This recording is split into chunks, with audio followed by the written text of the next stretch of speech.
The great hall of the Galactic Council stretched far into the darkness above, its walls made of crystal that caught and bent light from 1,000 worlds. Today the air felt heavy with something that had never been there before: fear. Captain. Jake Morrison sat in the human section, his hands folded on the table before him. He had been to many council meetings, but this one was different. This one would change everything. Ambassador Zex Thara stood at the center of the room. Her body was made of living crystal that shifted colors when she spoke. The Voidians were older than most species in the galaxy, and they thought this gave them the right to make decisions for everyone else. Today she was speaking about humans, and nothing she said was good. The humans grow too fast, she said, her voice echoing through the translators that let all the different species understand each other. They learn too quickly. They change. Too much. They do not follow the old ways that have kept peace in our galaxy for thousands of years. Jake kept his face calm, but inside he felt anger growing. Dr. Lisa Bennett sat next to him, writing down every word. She was the best scientist the humans had, and she understood better than most what was happening here. The council was afraid, and when people were afraid, they did terrible things. The Keltharian representative spoke next. The Keltharians were beings of pure energy who lived inside metal bodies they had built for themselves. Their voice sounded like music, but the words were sharp. Humans do not think before they act. They make choices with their hearts instead of their minds. This makes them dangerous to all of us. More voices joined in. The Zephyrians complained that human traders were changing their perfect economic systems. The Crystalline Collective said humans were too emotional and could not be trusted in important situations. Species after species stood up to say why humans should not be allowed to stay in council space anymore. Jake had heard these complaints before, but never like this, never with such hate in their voices. He thought about all the good things humans had done. They had helped stop 3 wars between other species. They had shared their medical knowledge to save millions of lives. They had built trade routes that brought prosperity to dozens of worlds. But none of that seemed to matter now. Dr. Bennett leaned over and whispered, "They have already made up their minds. This meeting is just for show." Jake nodded. He could see it in their faces, in the way they looked at him like he was something dangerous that needed to be removed. The observers, the mysterious species that never took sides in council votes, sat in their section without saying anything. They had been watching the galaxy for longer than anyone could remember, but they never interfered. Today would be no different when it came time to vote. Jake was not surprised by the result. 11 species voted to force all humans to leave council space immediately. Only the observers chose not to vote at all. The decision was final and could not be changed. Ambassador Zex Thara walked over to Jake as the other representatives began to leave. Up close, he could see patterns in her crystal body that might have been emotions, though he had never learned to read Voidian expressions properly. "I am sorry it came to this," she said, and Jake thought she might actually mean it. "Perhaps in time, when your people have learned to be more like us, you can ask to come back." Jake stood up slowly. He was not a tall man, but something in his posture made the alien ambassador step back. "You think you are protecting the galaxy from us," he said quietly, "but you are making the biggest mistake in council history. Someday you will understand what you have lost today, and by then it will be too late to fix it." The words hung in the air between them, like a promise and a warning. Jake picked up his papers and walked toward the exit, where Dr. Bennett was waiting. Behind them, the great hall began to empty as representatives hurried back to their ships. To spread the news across the galaxy outside the council building, Jake looked up at the alien sky of the capital world. Ships from a dozen different species moved between the floating cities, carrying goods and people and ideas from one end of the galaxy to the other. Humans had been part of this for 50 years, had helped build some of it, had made it better, in ways large and small. Now they would have to leave it all behind. "How long do we have?" Dr. Bennett asked. 72 hours, Jake replied. "They want us gone fast, before anyone can change their minds or ask too many questions." Lisa shook her head. 72 hours to evacuate 1 million people from dozens of worlds. It is not enough time. Then we had better get started. They walked toward the human embassy, where Jake would have to send the hardest message of his as. Career. Every human colony, every research station, every trade post and diplomatic office would have to be abandoned. Families would have to pack up their entire lives in less than 3 days. Children would have to leave the only homes they had ever known. The embassy was already busy when they arrived. News of the vote had spread quickly, and staff members were running back and forth with reports and questions and desperate requests for more time. Jake went straight to the communication center and opened a channel to every human settlement in Council space. "This is Captain Morrison," he said, looking into the camera that would carry his image across light years to places he would never see again. "By order of the Galactic Council, all humans must leave Council space within 72 hours. This is not a choice, and it cannot be delayed. Begin evacuation procedures immediately." He paused, looking for words that could somehow make this easier. There were none. "I know this is hard. I know it seems unfair, but we are still humans, and humans do not give up. We will find new homes among the stars. We will build something better than what we are leaving behind. And someday, the galaxy will remember what it lost when it chose fear over friendship." The transmission ended, and Jake sat back in his chair. Around him, the embassy continued its frantic work of organizing the largest evacuation in human history. Ships would have to be found or built. Routes would have to be planned. Supplies would have to be gathered. And it all had to happen before the Council's deadline ran out. Dr. Bennett put her hand on his shoulder. "Do you really think we can do this?" Jake looked at her, then at the busy room full of humans working together to solve an impossible problem. "Lisa, we are the species that climbed out of caves and built starships. We are the people who looked at the empty space between stars and decided to live there.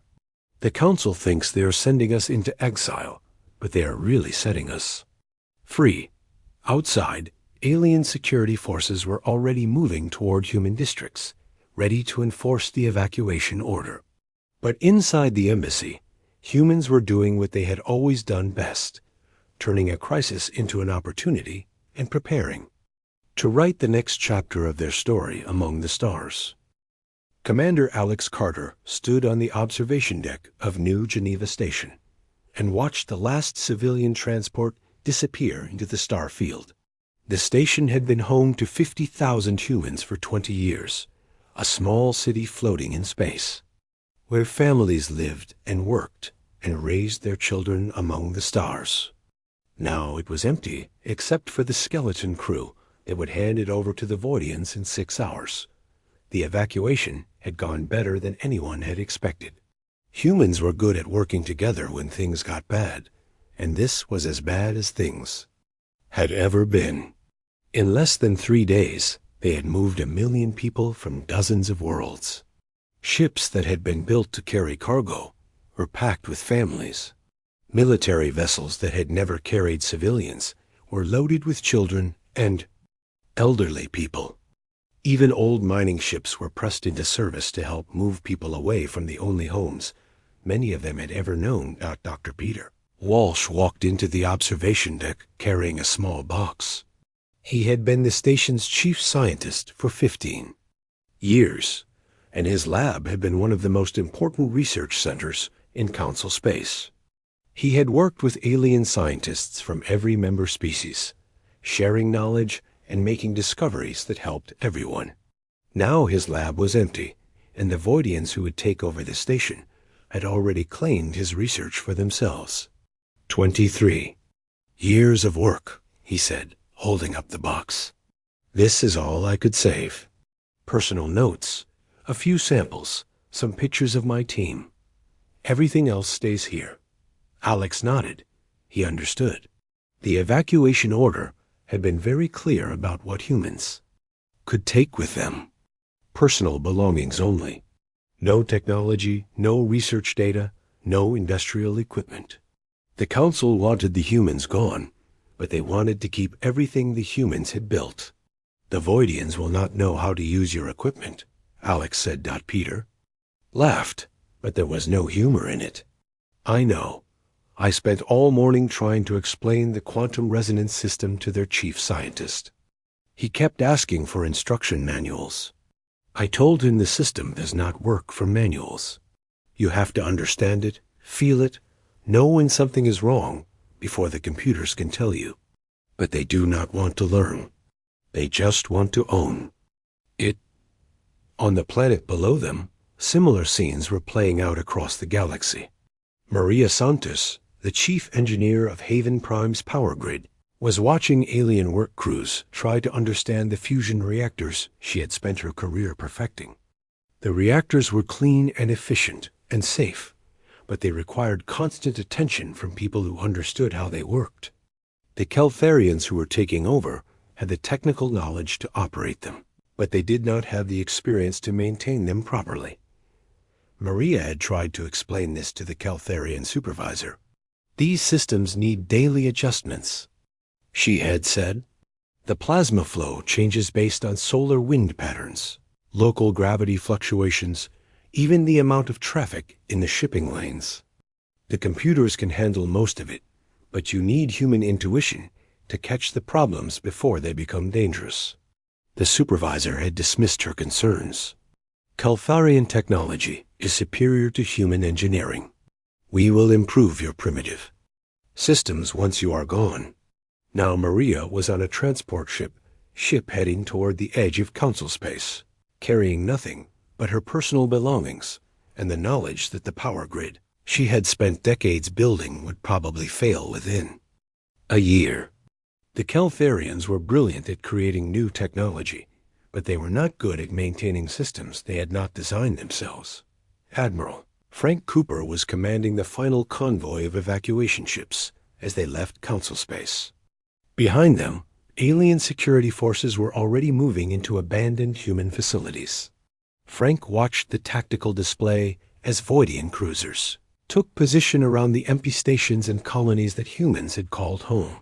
His communication officer looked up from her console. Admiral, we are getting reports of system failures at 3 different locations. The automated defense grid around Meridian Station just went offline. The atmospheric processors on New Terra are showing error messages, and the main computer at Central Command is asking for passwords that were never set up. Frank was not surprised. Human technology was designed to work with human operators. It was intuitive and flexible and able to adapt to changing conditions. But it also required human understanding to function properly. The aliens who were taking over would find this out soon enough. Dr. Jenny Price sat in the medical bay of a refugee transport, treating children who were sick from the stress of evacuation.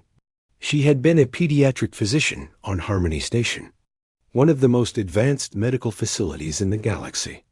Her research into alien childhood diseases had saved thousands of lives across dozens of species. Now she was treating human children with basic equipment, while the medical center she had built was handed over to alien doctors who had never worked with her hybrid treatment methods. One of the children, a girl named Lucy, who had been born on Harmony Station, looked up at her with wide eyes. Dr. Price, are we ever going back home? Jenny felt her heart break a little. Lucy had never seen Earth. Harmony Station was the only home she had ever known, and now she would never see it again. We are going to find a new home, Jenny said gently. Somewhere even better than where we came from. But even as she said the words, Jenny wondered if they were true. The humans were heading toward the edge of the galaxy, toward systems that had never been explored, planets that might not be suitable for human life. They had ships and supplies for a few months, but after that, they would have to find ways to survive on their own. Captain Morrison's voice came over the ship's communication system. "This is Captain Morrison speaking to all evacuees. I know these past 3 days have been hard for everyone. You have had to leave your homes, your jobs, your friends. Some of you have never known any world except the ones we are leaving behind. But I want you to remember something important. We are not running away from the Council. We are moving towards something better." Jenny listened to the captain's words as she continued treating the children. Around her, other refugees were trying to comfort each other, sharing food and stories and hope for the future. "The Council thinks they have solved the problem by sending us away," Morrison continued. "They think the galaxy will be more peaceful, without humans to cause trouble. But they do not understand what they have done. They have not removed a problem. They have removed the people who solve problems. They have not made themselves safer. They have made themselves weaker." The convoy of ships moved steadily toward the edge of Council space, carrying with them not just people, but also something more important. They carried the human spirit, the willingness to try new things and take risks and find solutions that no one else had thought of. The Council species were older and more advanced in many ways, but they had become comfortable with their success. They did not like change, did not want to experiment, did not enjoy the chaos that came with growth and discovery. Humans were different. They thrived on challenges, grew stronger when things got difficult, found opportunities in disasters. The Council had seen this as a threat, but it was actually humanity's greatest gift to the galaxy. As the last human ship crossed the boundary of Council space, Dr. Bennett looked back at the stars they were leaving behind. Somewhere out there, alien scientists were trying to figure out equipment they did not understand. Alien engineers were maintaining systems they had not designed. Alien doctors were treating patients with methods they had not developed. "They will realize their mistake eventually," she said to Captain Morrison. Morrison nodded. "But by then, it will be too late. We will have found our own path among the stars, and we will not need them anymore." The convoy continued its journey into the unknown, carrying with it the hopes and dreams of 1,000,000 people who had been told they were not wanted. Behind them, the galaxy began to discover what it meant to live without the humans who had made it a more interesting place. Director Clarthen of the Voidian Science Ministry stood in what had once been Dr. Peter Walsh's laboratory, staring at banks of equipment that no longer worked properly. 6 months had passed since the humans left, and the problems were getting worse every day. The quantum resonance chambers that had been the heart of the station's research capabilities were offline more often than they were working. "What is the status report?" he asked his chief technician, Valtos, a younger Voidian whose crystal body flickered with frustration, gestured at the failed displays. "The main resonance chamber shut down again this morning. We followed the maintenance procedures exactly as written in the human documentation, but something is wrong. The plasma flow keeps destabilizing, and the computer cannot identify the cause." Clarthen had been dealing with similar problems for months. The human facilities they had inherited were marvels of engineering, but they were also incredibly complex. Every system was connected to every other system in ways that were not always obvious. The humans who had built and maintained them had possessed an intuitive understanding that could not be learned from manuals or technical specifications. "Have you contacted the Caltharian technical specialists?" he asked. "Sir, they are having the same problems with their inherited facilities. The fusion reactors on Haven Prime failed completely last week. The Caltharians managed to restart them, but they are operating at only 60% efficiency." Across the galaxy, similar conversations were taking place in dozens of languages. among hundreds of alien officials who were discovering that taking over human facilities was much harder than they had expected. The technology worked, but it required constant attention and adjustment from people who understood not just how it functioned, but why it had been designed that way. On the trade world of Nexus 7, Economic Administrator Thelvin was dealing with a different kind of crisis. The complex trade networks that had efficiently moved goods between star systems were collapsing into chaos. Kate Murphy, the human administrator who had managed the system for 8 years, had made it look easy. Ships arrived on schedule, cargo was distributed efficiently, and the delicate balance of supply and demand was maintained through what seemed like simple common sense. Now, without Kate's personal relationships with ship captains and her intuitive understanding of market forces, the system was falling apart. Cargo ships arrived at wrong destinations because the automated routing system did not account for seasonal variations in shipping lanes. Critical supplies went missing because the inventory management system had been designed to work with human oversight, not pure automation. The Zephyrian food shipment is 3 days late, reported Thelvin assistant. The captain says his navigation computer sent him to the wrong system. The backup destination codes in our system do not match the ones in his ship's database. Thelvin rubbed his forehead with a tentacle. Problems like this had never happened when Kate Murphy was in charge. She had known every captain in the shipping fleet personally, understood their schedules and their quirks, and could solve problems with a simple communication call. The alien administrators who had replaced her were trying to manage everything through official channels and bureaucratic procedures, but commerce did not work that way. Contact the Zephyrian Transport Authority and request updated navigation codes for all registered vessels, he said. Sir, that will take at least 2 weeks to process through official channels. Then do it unofficially. But that was the problem. The human system had worked because it was based on personal relationships and informal networks that had developed over years of cooperation. Kate Murphy could call a Zephyrian ship captain directly and solve a problem in minutes. The alien administrators who had replaced her had to go through layers of bureaucracy. That turned simple problems into complex diplomatic issues. The same pattern was repeating across the galaxy. Human doctors had developed treatment methods that combined medical knowledge with cultural understanding of different alien species. Human engineers had designed systems that were efficient and reliable because they understood the people who would use them. Human traders had built economic networks based on trust and personal relationships that could not be replicated through official procedures. Ambassador Zex Thara was receiving reports of these problems from every member world of the Council. The Crystalline Collective complained that their computer networks were experiencing errors that their logical minds could not solve.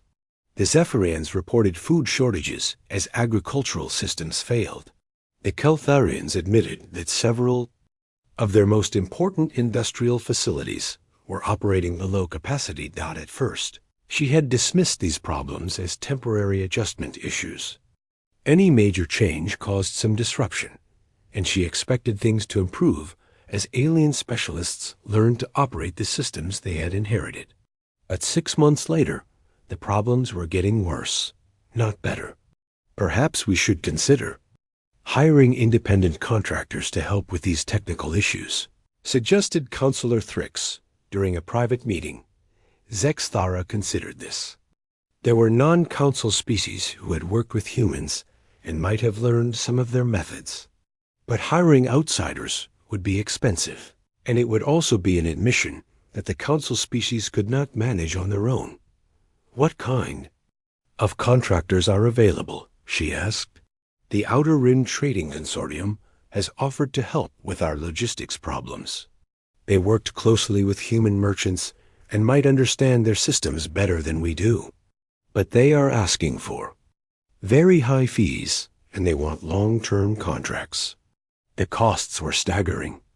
Systems that had been maintained by human specialists for reasonable salaries would now require expensive contractors who might not even be able to solve the problems. And there was no guarantee that these contractors would stay loyal to the Council if better opportunities arose elsewhere, but the alternative was even worse. Critical systems were failing across the galaxy, and the Council species were discovering that they did not have the knowledge or experience to maintain the complex infrastructure that humans had built and operated. "Approve the contracts," Zextara said finally, "but make it clear that this is a temporary measure until our own specialists can be properly trained." Thrix nodded, but both of them knew that training alien specialists to think like humans would take years, if it was possible at all. Humans approached problems differently than other species. They were willing to take risks, to try experimental solutions, to rely on intuition when logic was not enough. These qualities had made them valuable partners in maintaining galactic civilization, but they were also the very qualities that had made the Council afraid of them. As news of the contractor agreements spread through Council space, some alien officials began to question whether the expulsion had been wise. The humans had been integrated into galactic society much more deeply than anyone had realized. They had not just been participants in the galactic community. They had been essential to its functioning, but pride prevented most Council members from admitting their mistake. Instead, they authorized massive expenditures to hire contractors and develop replacement systems. What they were discovering, slowly and painfully, was that replacing human contributions to galactic civilization would be far more expensive and difficult than anyone had imagined. The quantum resonance chambers stayed offline. The fusion reactors continued to operate below capacity. The trade networks remained chaotic.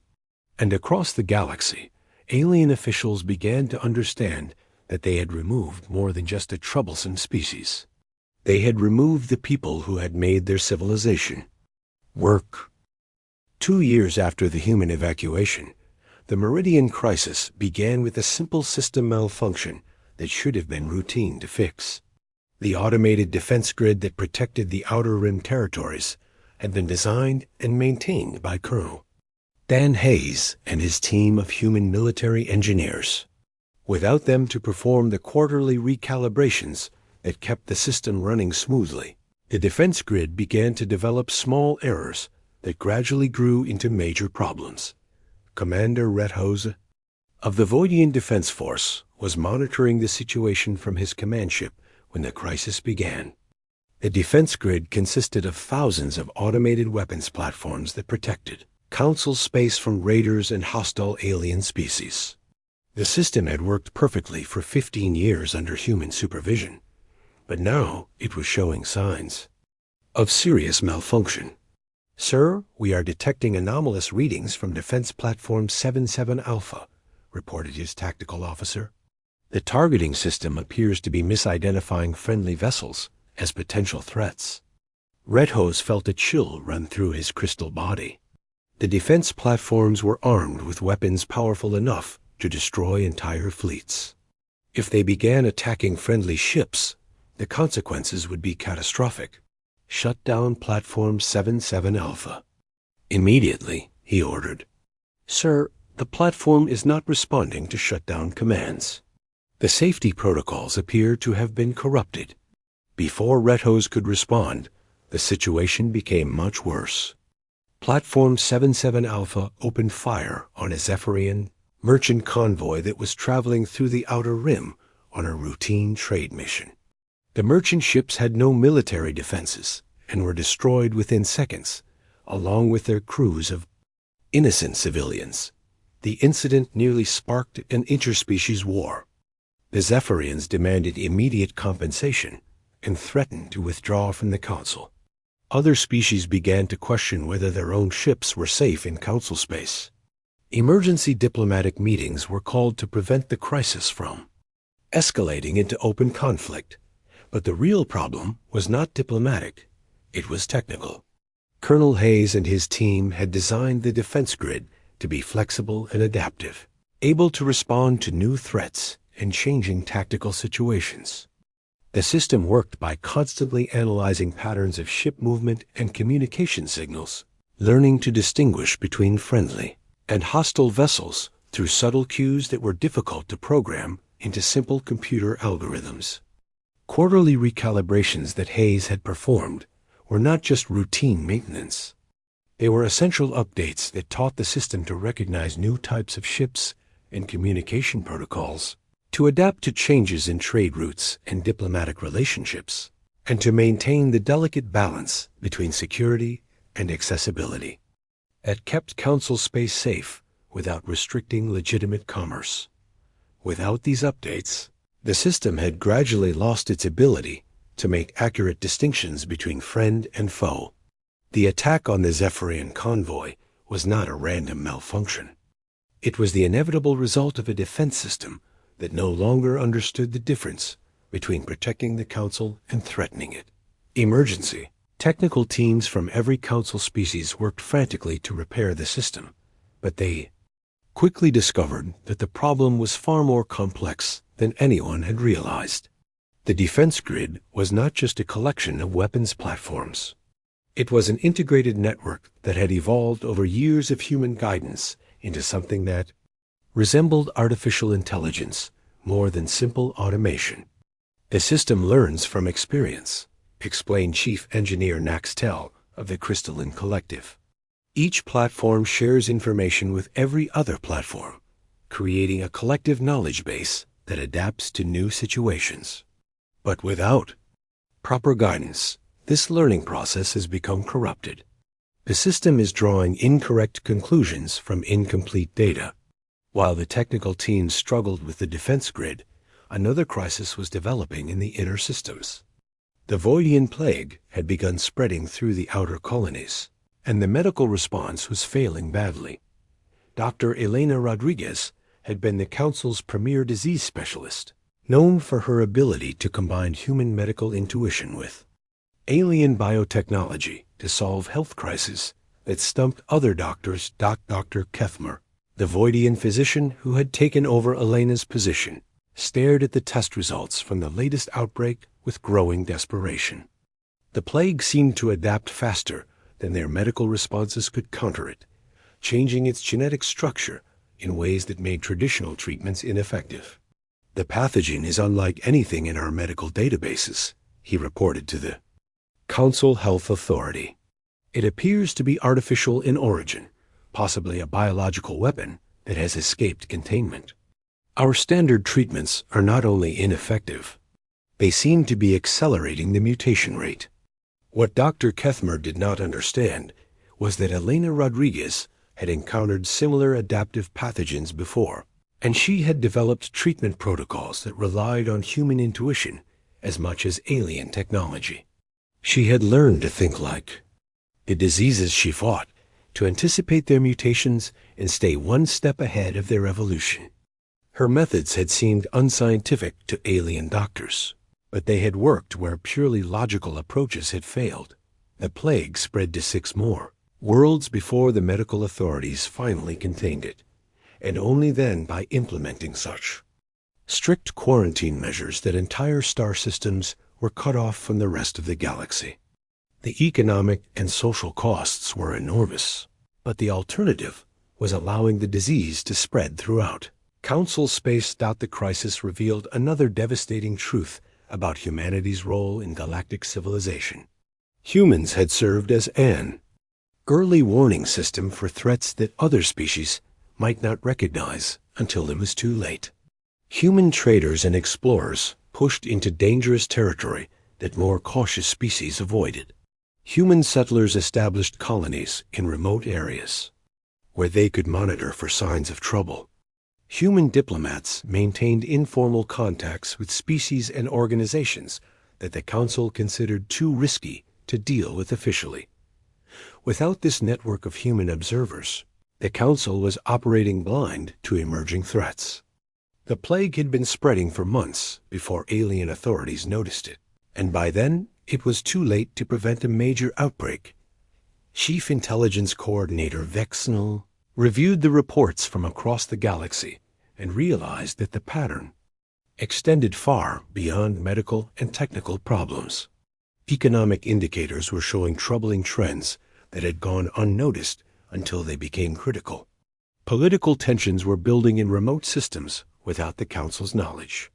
Environmental problems were developing on colonies that had lost their human advisors. "We have lost more than technical expertise," she reported to Ambassador Zexthara. "We have lost our ability to anticipate problems before they become crises. The humans provided us with flexibility and adaptability that we did not realize we needed until it was gone." The cultural losses were equally significant. Human artists, musicians, and storytellers had introduced concepts of narrative complexity and emotional depth. They had revolutionized entertainment across the galaxy. Without their influence, art and literature began to stagnate into predictable patterns that left entire populations restless and unsatisfied. Ambassador Zexthara's own daughter, Lithara, had been studying human literature and philosophy before the expulsion. Now she spent her time reading and rereading the same human books, mourning for the stories that would never be written and the ideas that would never be explored. "Mother," she said during one of their rare private conversations, "I have been analyzing the human concept of tragedy. It refers to a situation where someone makes a decision that seems reasonable at the time, but leads to consequences that destroy everything they were trying to protect." Zexthara looked at her daughter with growing unease. "Why are you studying such dark concepts?" "Because I think we are living in one," Lithara replied. "We expelled the humans to protect our stability, but in doing so, we have made ourselves weaker and more vulnerable than we have ever been. The irony is perfectly human in its structure." As reports of failures and crises continued to accumulate, some council members began to suggest that perhaps the expulsion had been a mistake. But pride and political considerations made it impossible to admit error publicly. Instead, they authorized more spending on contractors and consultants, hoping that enough money could solve the problems that human expertise had previously handled with ease. But the contractors were expensive and often ineffective, and the consultants provided advice without the deep understanding that came from years of experience. The galaxy was learning a painful lesson about the difference between knowledge and wisdom, between following procedures and understanding principles. The humans were gone, but their absence was felt in every failed system, every unresolved crisis, and every problem that grew worse because no one knew how to solve it the way humans would have. 5 years had passed since the human expulsion, and the great council chamber felt smaller somehow, despite being filled with representatives from 11 different species. The walls that had once reflected the light of 1,000 worlds now seemed dim, as if the crystal itself had absorbed the weight of accumulated regret. Ambassador Zexthara, now bearing the title of Council Prime, in a desperate attempt to provide unified leadership, looked out at faces that showed the strain of managing a civilization in slow decline. The statistics painted a picture that no one wanted to acknowledge, but could no longer ignore. Technological innovation had dropped to its lowest level in 3 centuries. Without human creativity and willingness to take risks, the galaxy's other species had fallen back on incremental improvements to existing systems rather than pursuing breakthrough discoveries. The great research projects that had once promised to revolutionize galactic civilization had stalled for lack of the experimental thinking that humans had brought to every endeavor. Economic growth had flatlined across all council worlds. Keltharian Trade Authority reported that galactic commerce had contracted for 18 consecutive quarters, the longest recession in recorded history. Without human entrepreneurs creating new markets and human consumers driving demand for innovative products, the galaxy's economy had settled into a pattern of managed decline that no amount of central planning seemed able to reverse. But beyond the numbers lay something harder to measure and more painful to acknowledge. The galaxy felt emptier, less alive, less full of possibilities than it had when humans were part of it. The spirit of exploration that had driven galactic civilization forward for millennia seemed to have departed with the human ships, leaving behind species that were content to maintain what they had rather than reach for what they might become. Representative Kilesh of the Emerging Worlds Coalition, the youngest member of the Council and the only one who had not voted for the original expulsion, stood to address the assembly. Her species had only joined the Council 50 years earlier, and she remembered what it had been like when humans were still part of the galactic community.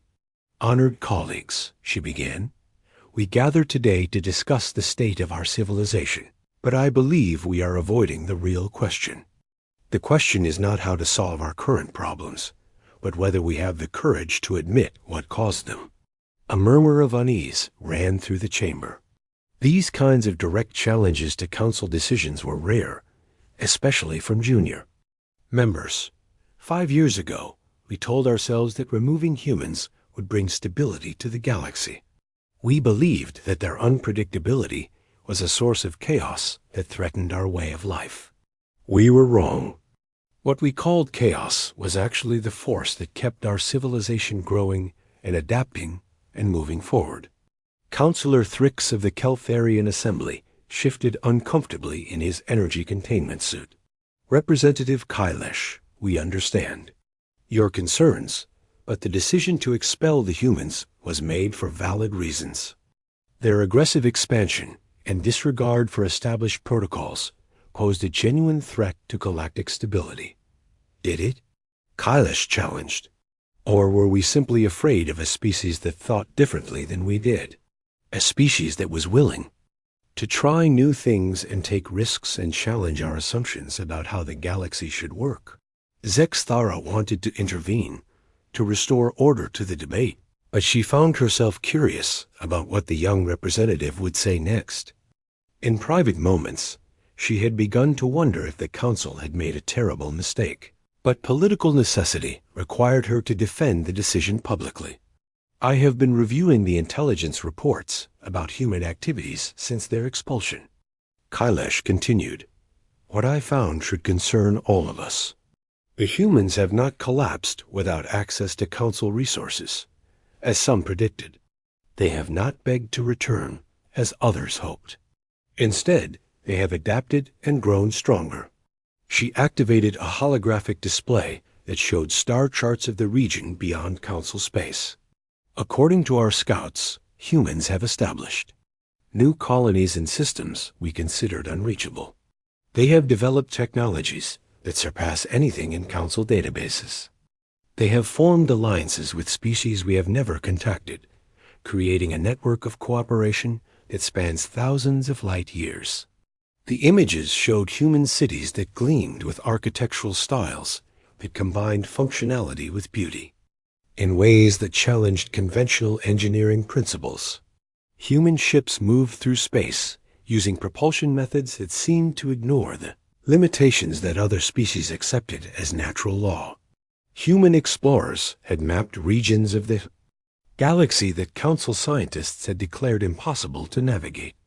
"They are not coming back," Chief Intelligence Coordinator Nexval confirmed when asked to comment on the reports.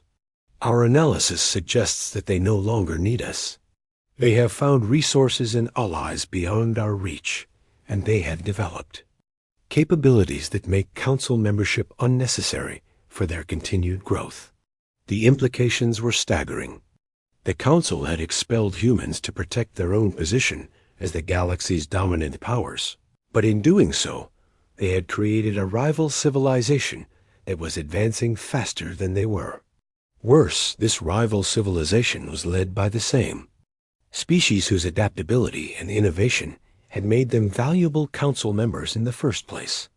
"What do our diplomatic contacts tell us about the possibility of reconciliation?" asked Ambassador Velmer of the Zephyrian Confederation, Nexval. Response was grim. "We have made several unofficial approaches through intermediary species. The human response has been polite but firm. They are not interested in rejoining the Council or establishing formal diplomatic relations. They appear to view us as a closed chapter in their history. The finality of that statement hung in the air like a sentence of judgment.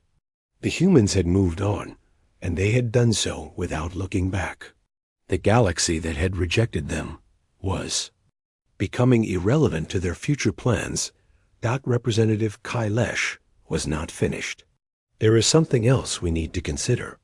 The humans we expelled were the ones who chose to work within our system, to follow our rules and respect our traditions. They were the moderate voices in human society, the ones who believed in cooperation and compromise.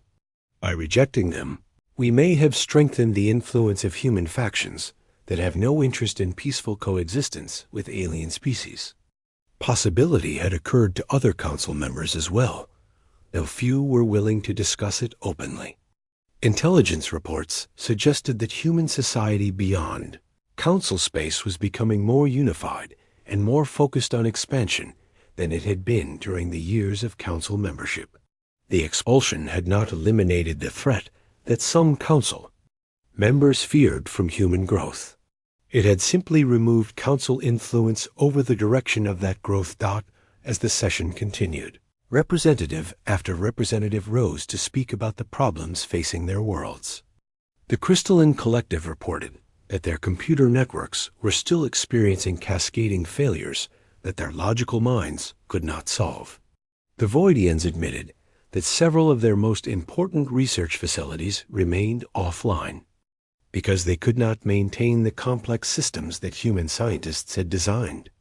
The Zephyrians confirmed that food production in their outer colonies was declining as agricultural systems failed without human expertise to maintain them. But perhaps the most damaging report came from Cultural Minister Lyandra of the Voidian Arts Council. Our entertainment industry is in crisis, she admitted. Without human storytellers and artists, our cultural productions have become repetitive and predictable. Audience engagement is at an all-time low, and there is growing unrest among younger populations who find traditional Voidian art forms boring and irrelevant. Similar problems were being reported across the galaxy. Human influence on alien culture had been far more pervasive than anyone had realized. They had not just participated in galactic civilization. They had helped define what it meant to be civilized. Their removal had left a void that no other species seemed able to fill. Ambassador Zexthara listened to the reports with growing despair.